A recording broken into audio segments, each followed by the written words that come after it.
vai começar a diferir das outras, né? No sentido de que agora ela, a próxima que virá, ela vai tratar de uma ação de juízo de Deus. Por isso o tema de hoje.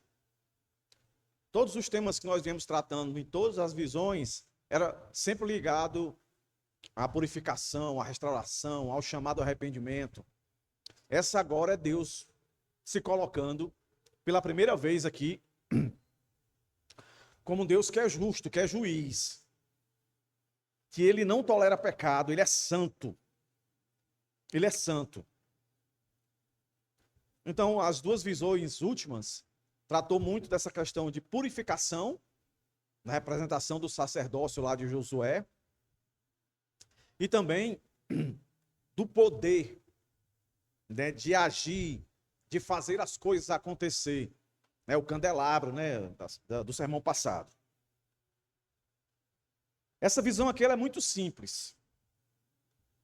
Ela não tem muitas figuras assim para a gente achá-la tão enigmática. Ela é muito simples. Se você já tiver lido, percebeu. Então vamos ler aqui.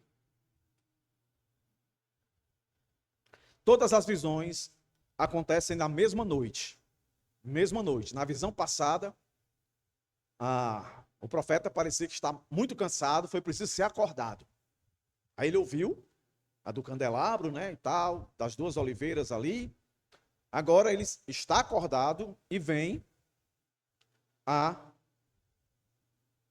quinta visão, a sexta visão, que diz o seguinte: o profeta diz, capítulo 5, do verso 1 ao 4.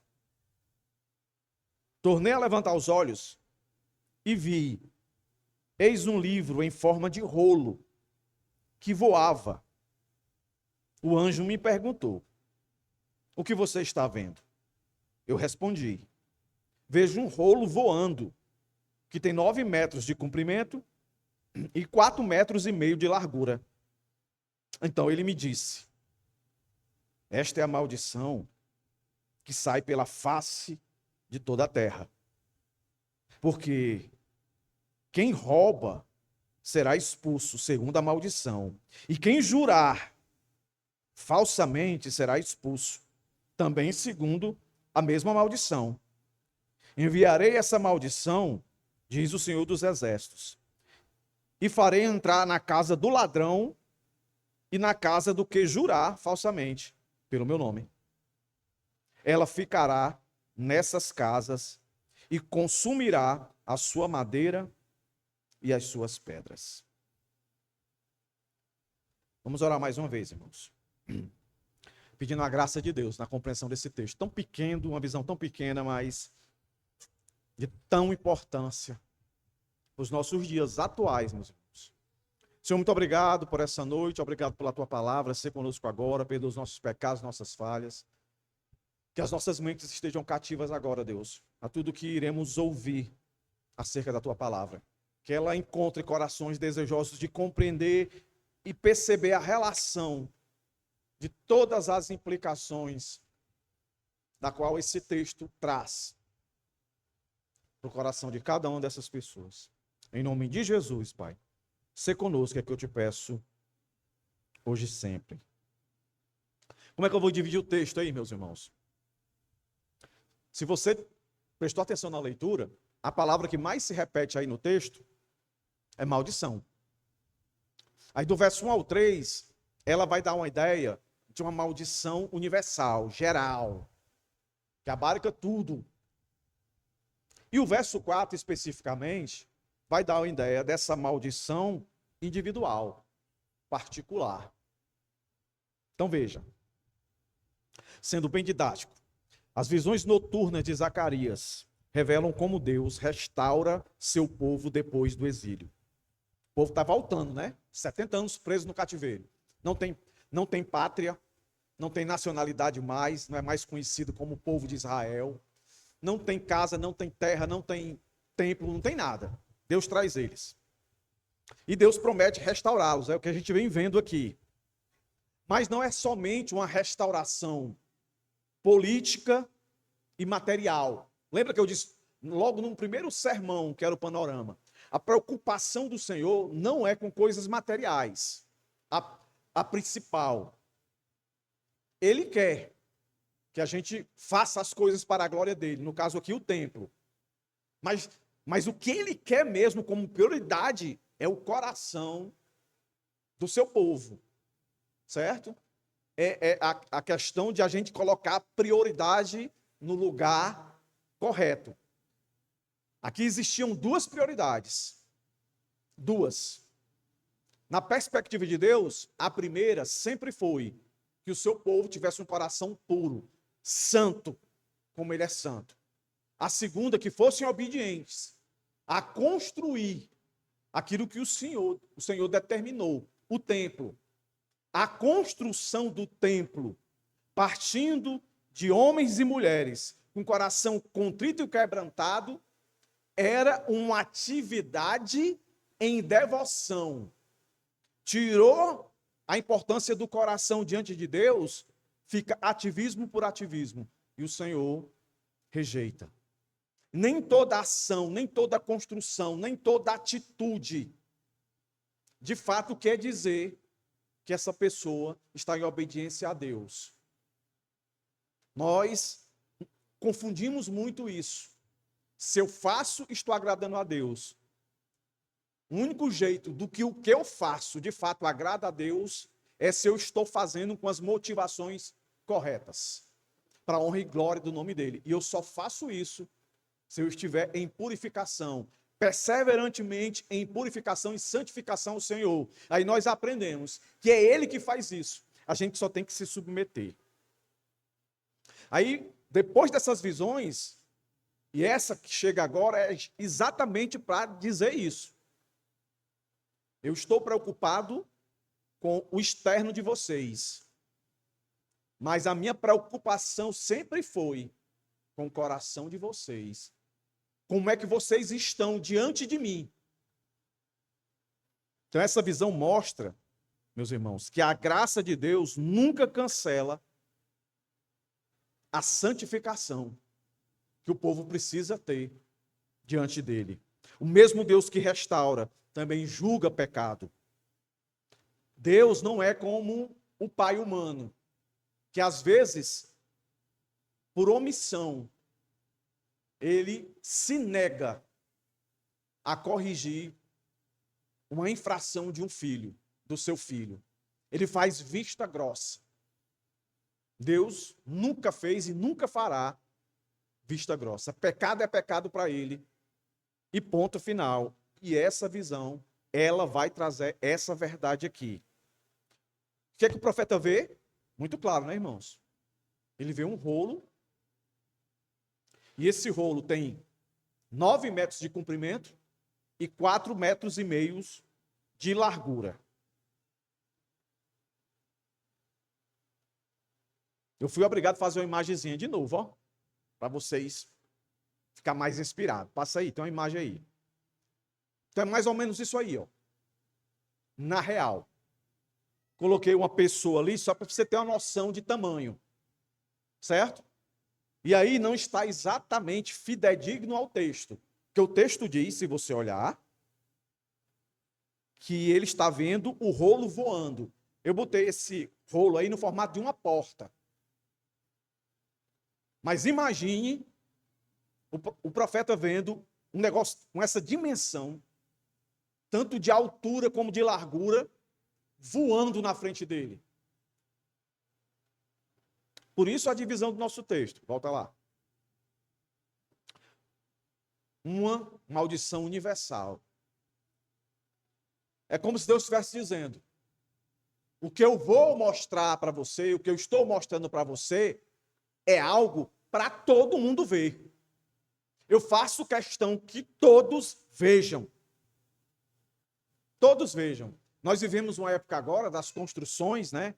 Das estruturas arquitetônicas, que eles têm valorizado muito as portas, né? Acho que você já viu aí nas redes sociais, essas casas que constroem em Alphavilles, da vida por aí. A porta é gigantesca. Um tempo atrás aí eu vi uma empresa levando uma porta encomendada, foi um guindaste para levar a porta, gigantesca porta, bem maior do que essa daí. A pessoa que coloca uma porta dessa na casa dela, ela está querendo e fazendo questão que todo mundo que passa na rua dela olhe para aquela porta e fique admirado, não é não? O princípio aqui é o mesmo. Deus quis que o profeta ficasse admirado com o tamanho desse rolo. Aí, trazendo mais para os nossos dias atuais, esse rolo é como se fosse a Bíblia. Imagina aí, você, Deus te dando uma visão de uma Bíblia de 8 metros de comprimento, com 4,5 de largura. Qual era a primeira impressão que você ia ter? Pronto, se você não pensou, eu pensei. A primeira impressão que eu ia ter era Deus dizendo: olhe para cá. Dê prioridade para essa Bíblia desse tamanho. Olhe para cá. Agora, olhe, como isso que eu estou dizendo é algo tão de forte impacto da parte de Deus, que ele não espera que o profeta pergunte o que é. O anjo já vai declarando o que é. Olha o texto aí, ó. A pergunta que toda visão tem, né? O anjo pergunta: o que é que você está vendo? Aí ele vai e diz: o que é que ele está vendo? E aí ele não pergunta: o que é isso? Quando ele diz o que está vendo, o anjo já em seguida diz o que é. Então ele me disse, agora ele vai dizer o que é que está escrito. O que é que está escrito nessa Bíblia gigante? Nessa Bíblia voando. Voltando para o nosso texto, para esse rolo voando. O que é que está escrito? Olha que interessante.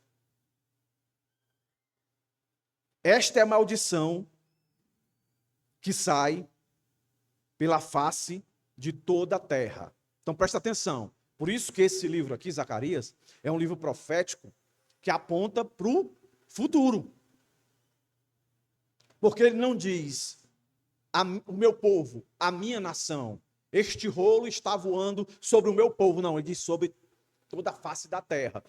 Um argumento que ele também já tinha dito no final do capítulo 4, no verso 14. São os 2 ungidos que estão a serviço do Senhor de toda a terra. Então é uma maldição atemporal. Não é só ali para eles, não. Era para eles e seguia, e até hoje. Ela só vai se consumar quando o Senhor voltar. Volte para o texto agora. O que é que está escrito nesse negócio tão gigantesco? E tudo indica que o Senhor quer que o profeta fique com os olhos fitados no que está escrito nesse rolo gigante, nós cristãos, na Bíblia gigante. O que é que está escrito? Ele diz: a maldição que sai por toda a face da terra, porque quem roubar será expulso, segundo a maldição.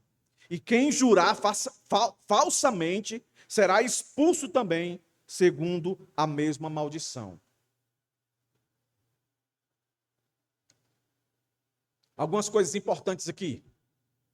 O fato do rolo tá voando. De tudo que eu li, pelo menos 3 coisas indicam aí. Primeiro, que não é a imaginação do profeta e nem um esforço sobrenatural do anjo. O rolo voando dá a ideia de origem divina. Rolo é o pergaminho, muito conhecido. Fazia lembrar, com certeza eles faziam a conexão da lei que foi dada a Moisés, que foi escrita pelo dedo de Deus, as 2 tábuas. Não é não? Moisés subiu para receber lá no monte, saiu do próprio Deus. Então a primeira percepção é essa. O fato dela estar voando, está vindo do céu. É o julgamento que vem do céu. Por ela estar voando, rapidez. A justiça de Deus não demora para agir.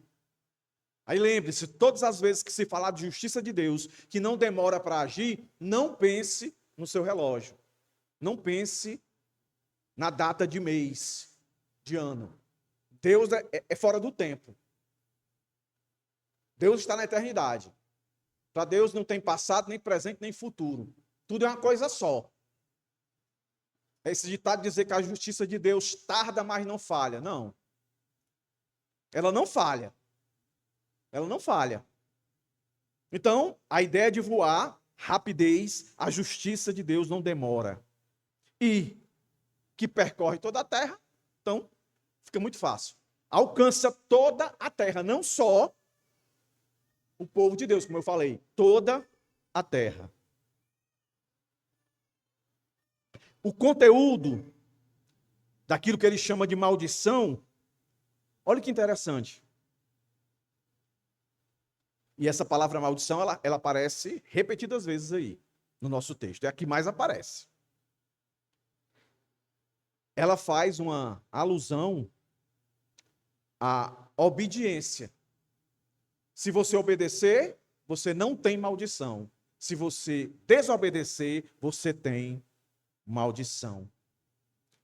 Agora, olha que interessante. Quais são os dois decretos de Deus que estão escritos nesse grande rolo de 9 metros por 4,5? O que é que está escrito lá? A maioria dos comentaristas estão de acordo.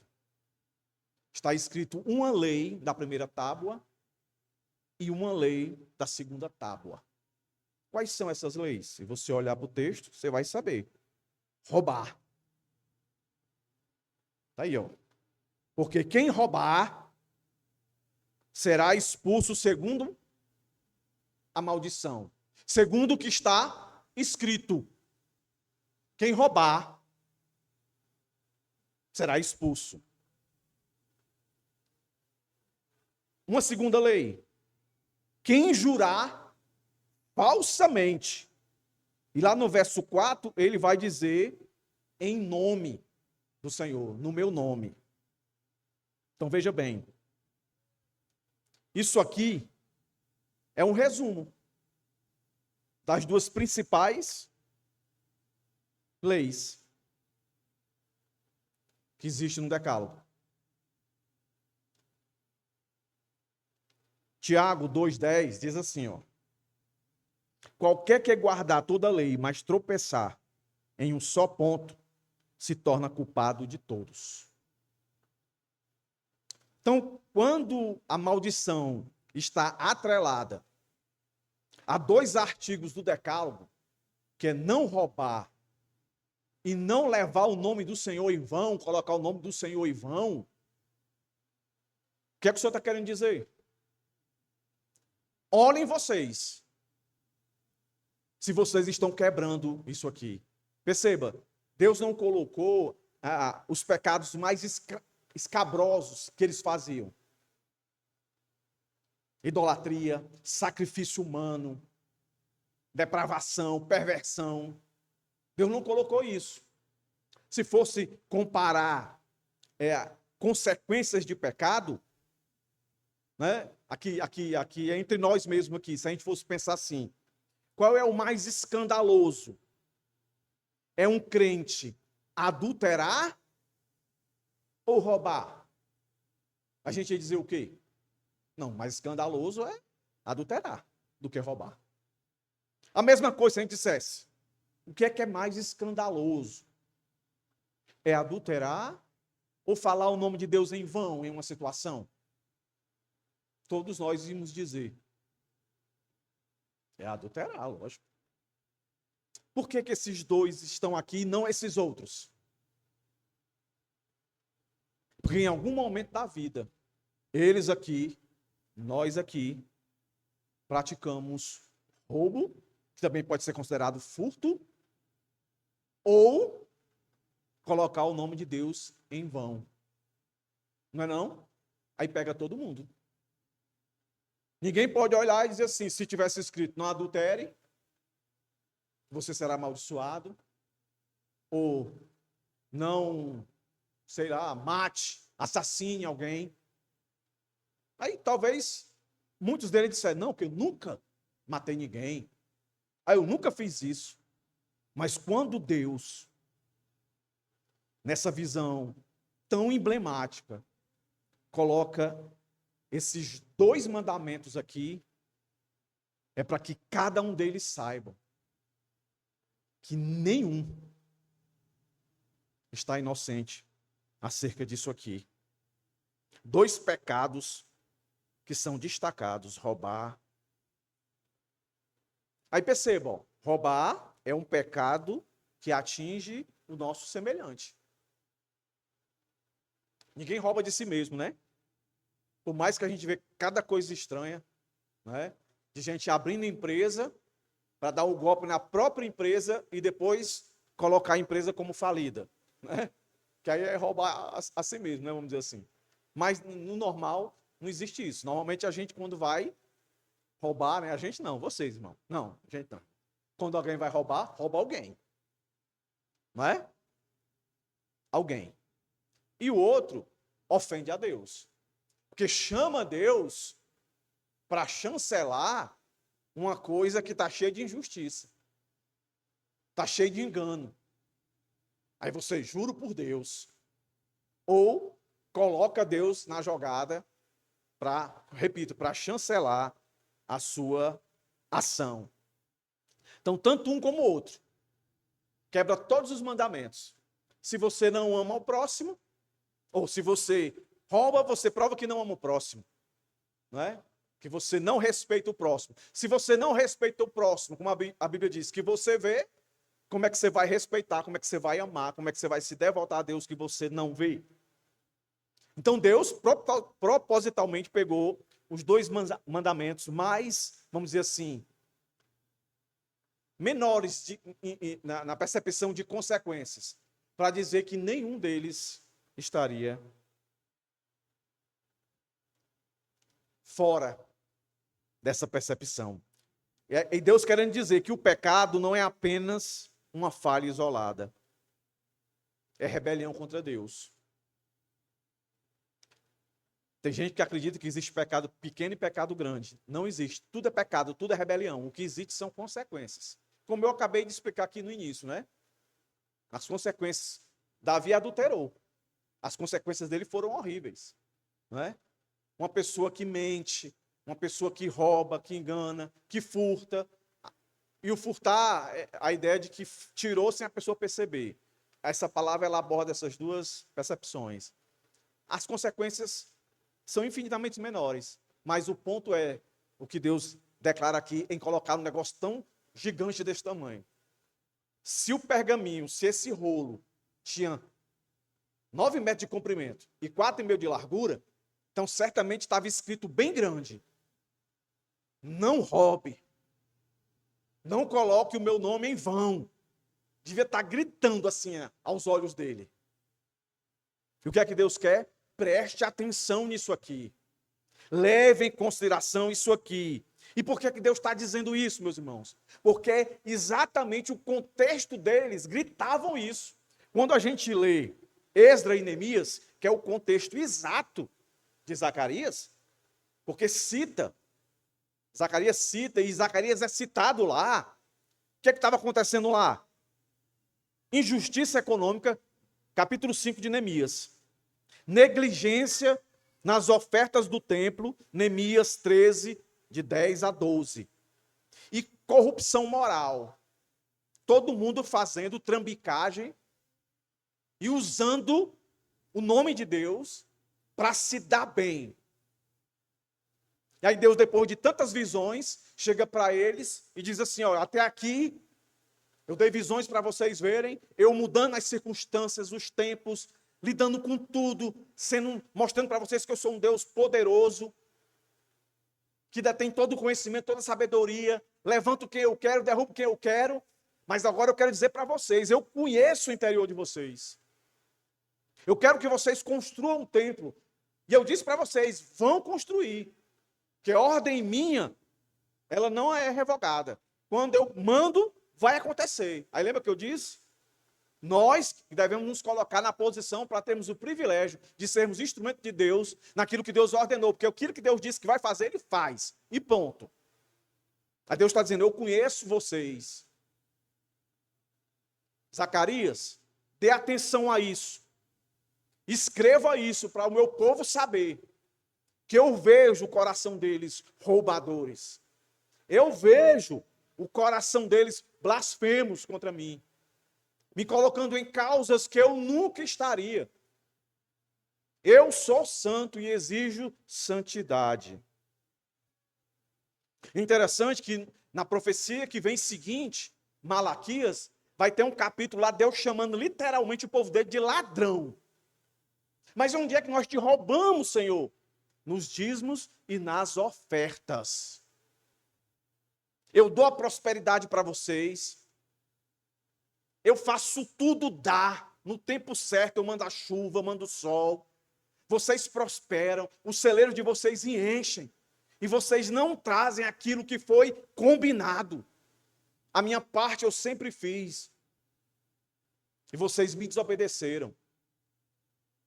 Aí tem gente hoje, né, muitos crentes, que fica nessa ideia. Nós não estamos no período da lei para dar dízimo e oferta. Nós não estamos mais debaixo da lei, nós estamos debaixo da graça. Eu não tenho medo de dizer isso. Quando se passa a argumentar assim, meu irmão, você tem um coração com implicações de ladrão. Porque, meus irmãos, a Bíblia diz que tudo que somos, tudo que temos é do Senhor. Ele é o Deus dono da prata e do ouro. Ele é dono de tudo. A Bíblia vai usar a palavra mordomia. Eu tenho uma série de devocionais sobre a graça de contribuir. O crente, ele deve contribuir não porque ele é obrigado como uma lei, mas ele contribui porque ele é responsável. E ele tem gratidão. Lembra lá de Coríntios? A palavra que ele usa para oferta é graça, é graça, é graça. Querendo dizer que nunca, se dependesse da gente, nunca a gente faria. É sempre graça. Aí tudo bem. O texto de Malaquias não está chamando os crentes da nova aliança de ladrão. Mas tem implicação para nós. Como esse texto tem implicação para nós. Ou será que você acredita que os crentes da nova aliança, eles não têm potencial para quebrar esses dois mandamentos? Roubar a Deus e usar o nome de Deus em vão? Será que a gente não tem? Tem. A lei não se desfez, ela continua. E nós, com muito mais responsabilidade, porque antes a lei aqui para eles era gravada numa pedra, num pergaminho, era externo. Nós lemos isso em Jeremias. E Hebreus diz, repete a profecia de Jeremias, que o Senhor ia tirar o coração de pedra e colocar um coração de carne, e ia inserir a lei dentro de nós. A lei dentro de nós é o Espírito dele dentro de nós.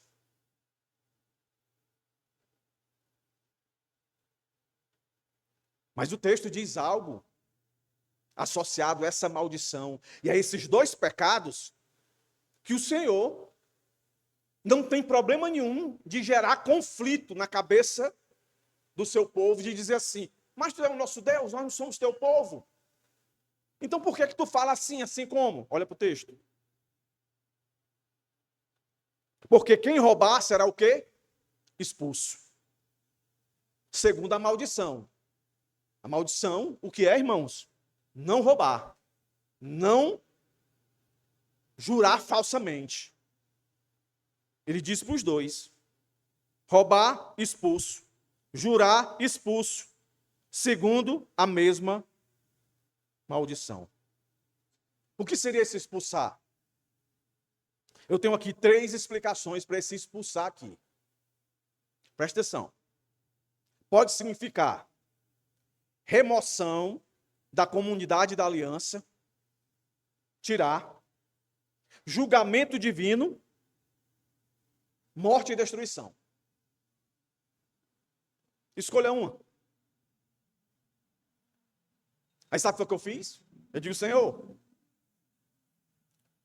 Se o texto não deixa claro, com certeza, quais são dessas três, o que eu vou entender é que não é bom.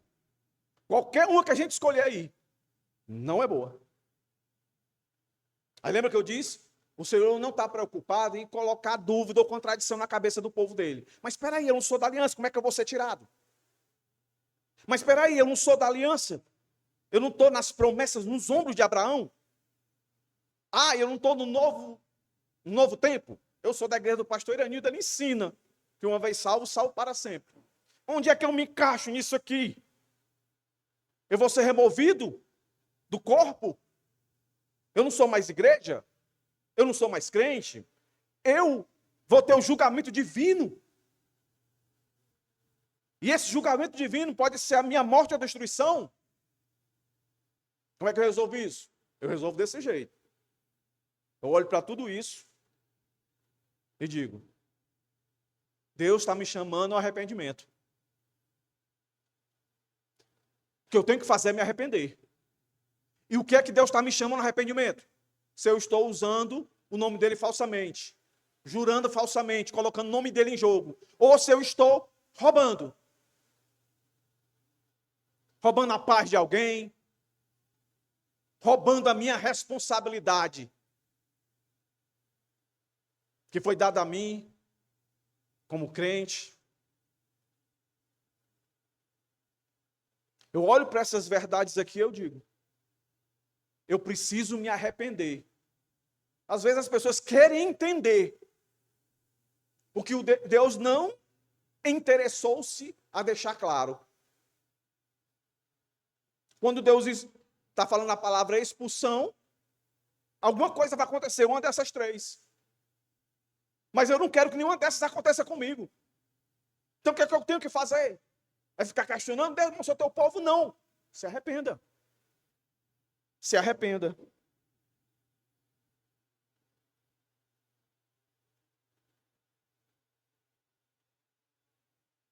A ideia principal do Senhor é que o seu povo seja santo, se purifique. É por isso que eu costumo dizer para os irmãos: quando se trata de salvação, de manutenção da salvação, não é questão de convencimento, mas de conversão, e só Deus para fazer isso. Repito para os irmãos aqui mais uma vez: milhares e centenas de pessoas estão adentrando igrejas agora para ouvir um monte de coisa que pode até fazer sentido, mas que não é aquilo que marca a doutrina bíblica verdadeira. A doutrina bíblica verdadeira se resume no seguinte, meus irmãos: um Deus todo-poderoso que oferece salvação pela graça, e um povo miserável que a única coisa que ele precisa fazer é se arrepender. Ponto. Essa é a maior dádiva, o maior presente para o indivíduo.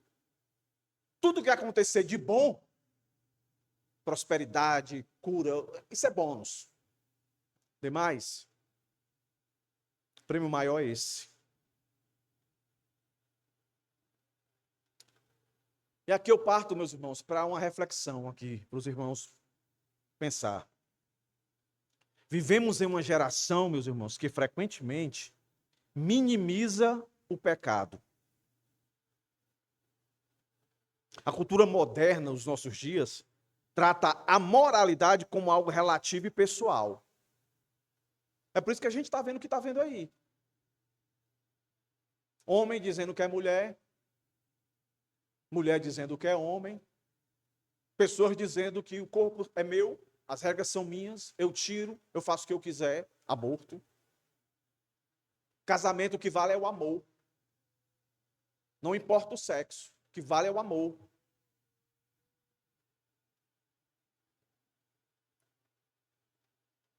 Aí quanto mais esses dois decretos aqui de Deus, de maldição, roubar e jurar falsamente, colocar o nome de Deus em vão. Pronto, se essas coisas, por últimos, que eu falei aqui, para muitas pessoas não é mais pecado, quanto mais essas. Aí não é de agora. O indivíduo chegar na igreja, está lá o pastor pregando o texto de João, no Evangelho de João, citando o João Batista dizendo: eis o Cordeiro de Deus que tira o pecado do mundo. Aí o sujeito vai e diz: olha, Jesus quando veio tirou o pecado do mundo. O que ele está querendo ensinar? Que não existe mais pecado.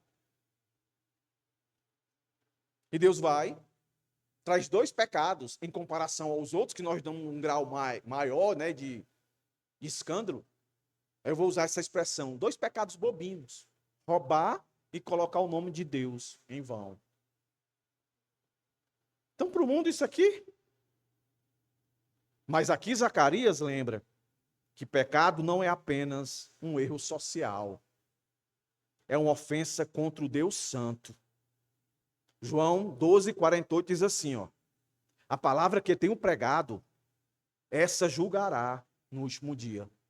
E trazendo para esse texto aqui, a palavra que eu tenho mostrado a você agora, nesse rolo gigantesco, que demonstra a minha rapidez de julgamento, que demonstra os meus olhos atentos a esses pecados, vão ser condenados por esses pecados.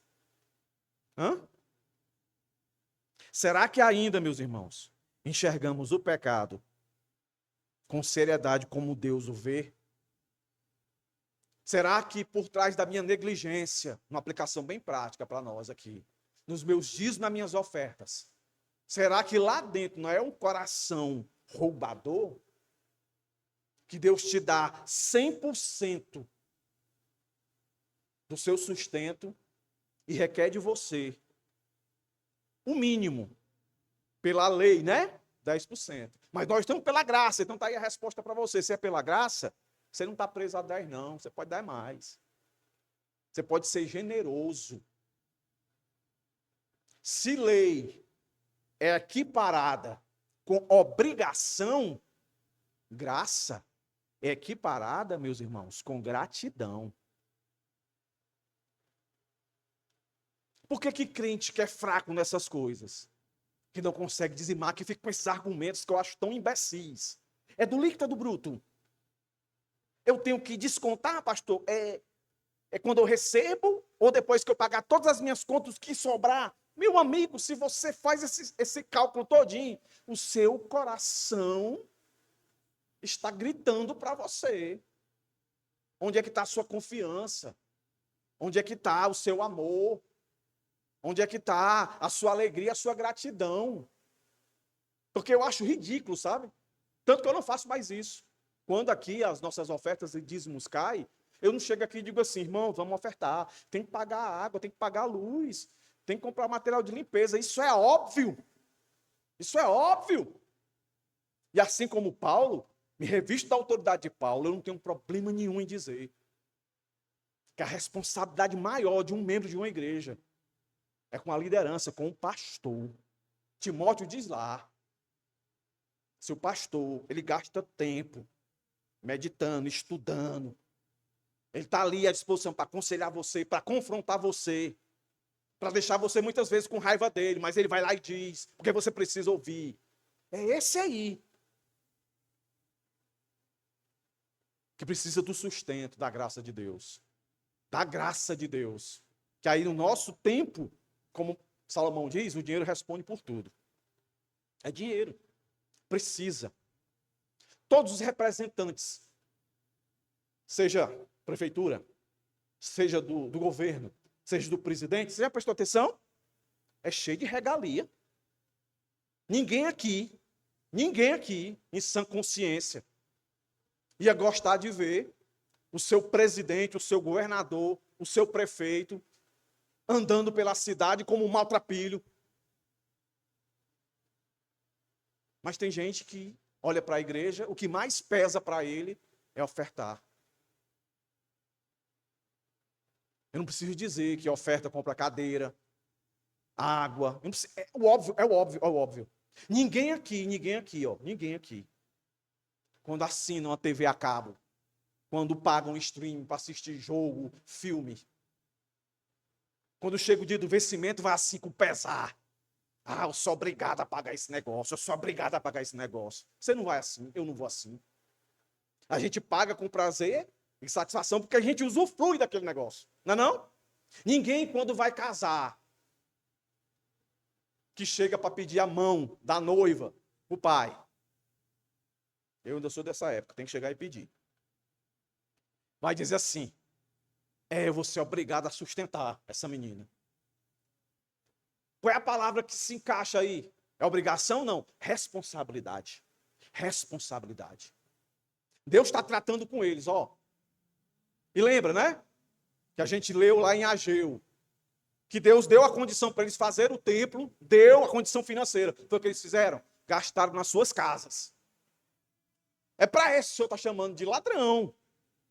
Aí Deus não está chamando a gente de ladrão diretamente, mas indiretamente pode estar chamando. Como é que está teu coração?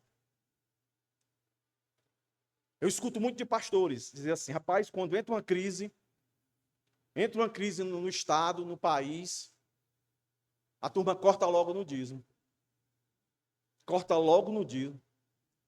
Quer dizer, não fica sem plano de saúde, nem a pau, não fica sem internet, não fica sem energia, não fica sem a diarista. Mas está nem preocupado com aquele que Deus levantou, que vai trazer uma palavra, vai trazer paz ao seu coração, vai trazer sabedoria para você, vai colocar você numa posição de se limpar diante de Deus, que é o que mais importa. Não é como o mundo vê a gente, mas como Deus vê a gente. E Deus, quando quer ser percebido, Ele fala de um jeito para que se fique irrecusável. Quem tem prática de escrever documento, fazer documento, escrever, tem lá uma tecla que a gente aperta, que deixa as letras que a gente chama assim, letras garrafais, que elas ficam maiúsculas, bem grandona, ainda fica assim bem escura, né? Para dar destaque, para você ver. Por exemplo, agora aqui, eu tô lendo, aí tem algumas coisas aqui, por exemplo, para refletir, está em letra garrafal aqui, para eu olhar e eu não esquecer de trazer isso para os irmãos. Dá um destaque, dá um destaque. A visão de hoje, Deus está escrevendo em letras garrafais, dizendo: olhe, tanto faz ser um pecado de grandes consequências, tanto faz ser um pecado de pequenas consequências, todos eles têm algo em comum: atrai maldição. Maldição aqui, no caso, é juízo. Se você ler Deuteronômio, capítulo 27, e principalmente o capítulo 28, está lá. Bênçãos e maldições. Você começa a ler as bênçãos, é coisa fantástica. É tudo que a gente quer, irmãos. Segurança, estabilidade, fartura, entendeu? É tudo que a gente quer. Mas quando chega na hora das maldições, elas são muito mais. A quantidade de versos são muito mais. E Deus escreveu isso, deixou escrito para quem? O seu povo. E olha que interessante. Concorda com o que Pedro escreveu em 1 Pedro 1, 15, 16. Sede santo porque eu sou santo. Deus quer santidade. E o mesmo Pedro vai dizer que o juízo de Deus começa pela sua casa, pela igreja.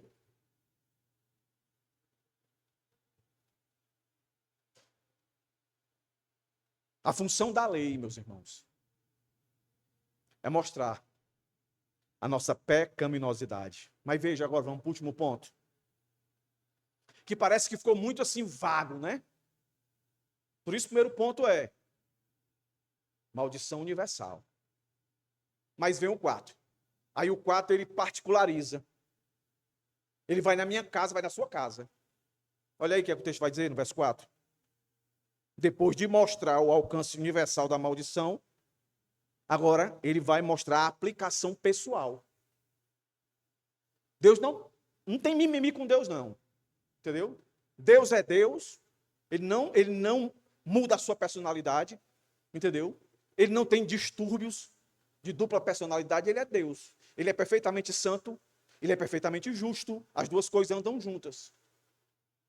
Ele é santo, não tolera pecado. Então ele quer o povo dele o mais santo o possível. Aí ele vai e diz o verso 4. Ó. E aqui vai aparecer, meus irmãos, 4 afirmações que são ações divinas. 4 verbos aqui vão aparecer nesse pequeno verso. 4 verbos aqui. Preste bem atenção. O primeiro deles, enviarei. Ele não está para brincadeira. Isso aqui que você acabou de ver, Zacarias, numa tela gigantesca, 9 de comprimento, 4,5 de largura, isso aí eu vou enviar. Enviarei essa maldição, diz o Senhor dos Exércitos. Eu não preciso mais explicar esse termo, Senhor dos Exércitos. Ele não está para brincadeira. Aí vem a segunda palavra. A primeira, enviarei. A segunda, farei entrar na casa do ladrão. Quem rouba? Ladrão. Então veja, ó, Deus não tem problema nenhum. Em Malaquias ele vai chamar o povo de ladrão. Está chamando aqui.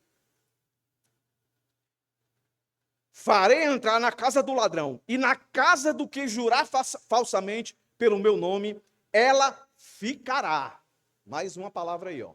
Ficará nessas casas. O que é que ficará nessas casas? A maldição, o juízo de Deus, a condenação, o castigo. E ele diz, e consumirá, a última palavra das 4. E consumirá sua madeira e suas pedras. Aí perceba que ele falou aqui, ó, jurar falsamente pelo meu nome.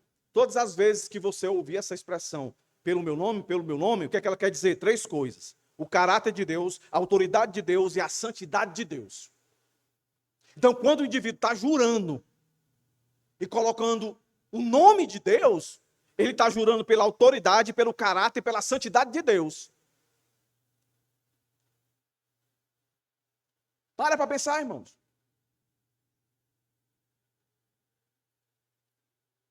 Quando você diz assim, não, pastor, eu não estou fazendo isso, eu juro por Deus, eu não estou fazendo isso por isso, por isso, por isso. Aí você está colocando, você está dizendo assim, ó, eu juro pela autoridade, eu juro pela santidade, eu juro pelo caráter de Deus, que eu não sou infiel nisso aqui.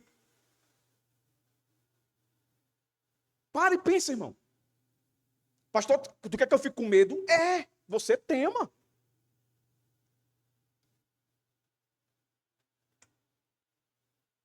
Porque usar o nome de Deus, ou seja, o caráter, a autoridade, a santidade de Deus, meus irmãos, é desonrar o próprio Deus. E era exatamente isso que eles estavam fazendo. Desonrando a Deus, e Deus chamou a atenção deles. Vocês me desonram com esse coração tão corrupto.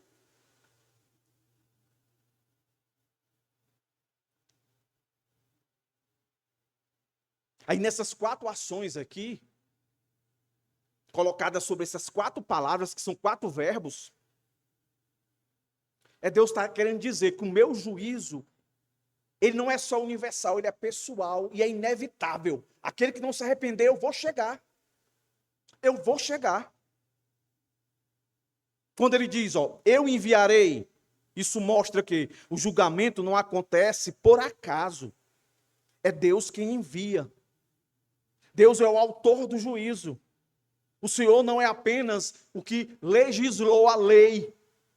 Ele também é o juiz, por isso que ele está acima da lei. É o único que está acima da lei, é ele. Ele que fez a lei. Ele não está na lei, ele está acima da lei. Quando ele diz farei, enfatiza a ação soberana de Deus. A purificação do povo não depende apenas do esforço humano. Deus mesmo intervém para remover o pecado. Olha se isso aqui, meus irmãos, não é o caminho de Efésios, mas o cara está morto no pecado dele. Aí Deus visualmente mostra para ele ter o raciocínio de assim, eu estou errado. Mas ele não vai conseguir, Deus vai lá. O farei aí é Deus entrando. É Deus mudando esse indivíduo. Aí vem o terceiro verbo, que é o ficar. Ficará. Isso mostra que o julgamento não é superficial e nem momentâneo. É interessante que uma das definições dessa palavra no hebraico, ficará, é você ficar com os olhos pastorando. Entendeu? Aí eu me lembro, lá em casa a gente gostava muito de comer pudim. Então aqui e acolá minha mãe fazia um pudim. Aí tinha que ficar olhando no forno pro bicho não espocar, né? Não passar. Ou então quando ela me colocava o leite para ferver, dizia, fica olhando o leite. Porque na hora que ferve, começa aquela espumazona, e aí derrama tudo, né? Aí antes de subir, quando a gente via ele inchando, aí desligava o fogo. A gente tinha que ficar olhando. A ideia dessa palavra ficará essa. Deus, ele envia, ele se faz presente. Casa é a ideia de pessoal, individual. E ele fica lá. Aí o que vem em seguida, que é o consumirá, que é o último, dá a ideia, meus irmãos, de que esse processo de juízo de Deus, de julgamento de Deus, tem um começo, tem um meio e tem um fim. Ele não para no começo, muito menos no meio. Ele vai até o fim. Consome tudo. E aí ele dá a ideia de destruir madeira e pedras, que dá uma ideia de completude, de que completou, aboliu o pecado, destruiu o pecado, ele não existe mais. Aí aqui é mais uma prerrogativa aqui de futuro, que a gente sabe. A gente vai terminar o livro de Zacarias, vamos ler Malaquias, esse povo continua pecando. Então tudo aponta, quando existe essa percepção aqui, toda a terra, e quando você lê o verso 14 do capítulo anterior, Senhor de toda a terra, tudo aponta que essa ação de juízo de Deus, de enviar, de fazer, de ficar e de consumir, isso é para um futuro que nós aguardamos quando Deus julgar as obras de todos, a começar por aqueles que se reconhecem como seu povo. Então, meus irmãos, essa visão revela um princípio bíblico importantíssimo. O julgamento começa pela casa de Deus. 1 Pedro 4,17. Porque chegou o tempo de começar o juízo pela casa de Deus. Aplicação. Aí para o final, para celebrarmos a ceia do Senhor. Devemos examinar, meus irmãos, nossa vida diante de Deus. A visão nos chama a um exame espiritual sério. O pecado que toleramos hoje pode destruir nossa casa amanhã. Casa, você. O Salmo 139, verso 23 e 24, diz lá, de forma bem reduzida, que se destaca, sonda-me, ó Deus. 1 Coríntios 11, 31. Se nós julgássemos a nós mesmos, coitado de nós, mas é Deus que nos julga, pela sua palavra. E Hebreus 12, 6, meus irmãos, é um certo tipo de consolo e conforto, quando diz, Deus disciplina os que ama. E de uma vez por todas, crente, você crente da Igreja Bíblica Monte Sião e quem nos visita, santidade não é opcional. Santidade é a instrumentalização de Deus no processo de perfeição para nós chegarmos na eternidade, estarmos puros e limpos, como diz Efésios, a noiva, como diz Judas, que o Senhor nos apresentará, o Judas, o livro, tá? Não o traidor. Nos apresentará incorruptível. E como é que vai ser isso? O processo é a santificação. E como é que Deus nos santifica? Duas coisas. Ele mostra que a gente precisa e diz, eu estou aqui para lhe santificar. Lembra a visão passada? Foi ele que trocou as vestes do sacerdote. Foi ele que colocou, não é? O turbante. Conclusão, meus irmãos. A visão do rolo voador nos ensina que a restauração verdadeira exige purificação real, santificação. Deus não reconstruiria Jerusalém sem primeiro tratar o pecado. A mensagem é solene. Bota a imagem aí. Passou? Aí, ó. Está escrito aí. Não seja ladrão. Não retenha aquilo que não é seu. Não queira o que é dos outros. Seja grato por aquilo que eu tenho dado a você. Seja não avarento. Seja generoso. Porque eu disse, Deus, né? É melhor dar do que receber. Olhe, não coloque a minha autoridade, o meu caráter, a minha santificação à toa. Coloque diante de você, não diante dos outros. Não requeira a santificação dos outros. Queira a sua. Porque eu disse em Pedro, sede santo, porque eu sou santo. A maldição da lei percorre toda a terra. O juízo de Deus alcança cada pessoa. O pecado será totalmente removido. Mas essa visão também aponta, olha que coisa fantástica e maravilhosa, para uma esperança maior. Está lá em Gálatas 13, 3 e 13. Cristo nos resgatou da maldição da lei, fazendo-se maldição por nós.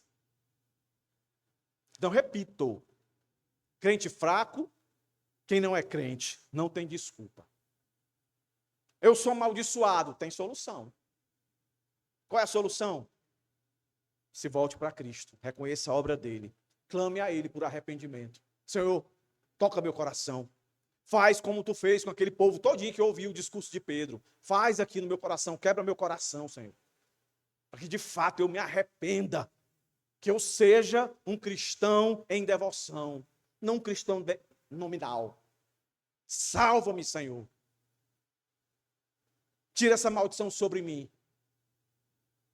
Eu reconheço que ela está sobre Cristo e Cristo venceu ela na cruz. O rolo voador anuncia o juízo. A cruz revela a solução. E nós somos tão pequenos, na imagem aí, em relação à cruz, do mesmo jeito. A cruz, nós não conseguiríamos vencê-la, mas um venceu. O nosso Deus encarnado, chamado Jesus Cristo. Na cruz, o julgamento que deveria cair sobre você, caiu sobre Cristo. Por isso, a resposta ao texto não é apenas temor, mas também arrependimento e fé. A mesma palavra que julga o pecado também chama, que é o que Jesus diz lá em Marcos 1, 15. Arrependei-vos e crede no Evangelho. O Deus que purifica o seu povo é o mesmo Deus que oferece perdão em Cristo. E está aqui a prova. Vamos ficar de pé? Chamar os irmãos aqui. Está aqui a prova que a maldição foi destruída em Cristo, porque ele venceu a morte. Vamos celebrar esse momento com alegria e gratidão ao Senhor.